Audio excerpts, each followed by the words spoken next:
പഴത്തിനൊക്കെ എന്താ വില? എന്താ വില? എന്താ വില ബാബു? മള്ളി ഏട്ടനാണെങ്കിൽ നാടന് 45, നമ്മുടെ അല്ലാതെ അവൻ വെച്ച് പഠിപ്പിച്ചതാണെങ്കിൽ 35. ചാക്കില്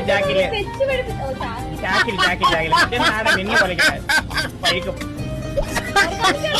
ഒരുപാട് നാളായിട്ട് തിരഞ്ഞെടുക്കുന്ന സാധനം. സരക്ക് ഐഡിയ എത്രയാണ്? എന്റെ ഐഡി 226. തിരച്ചു കിടക്കുന്ന സാധനം 5 ഇഞ്ച്. അതാ എന്തെങ്കിലും കൂടുതലുണ്ടെങ്കിലേ വെട്ടി ഒരു ചെറിയ പ്രശ്നം ശരിയാക്കാം. ഒരു മിനിറ്റ് ഈ സമയത്ത് കോള്. ഹലോ വാട്ടെ, മാറ്റോ ഒരു 30 സെക്കൻഡൊക്കെ ഒന്ന് പകലാക്കിയേ.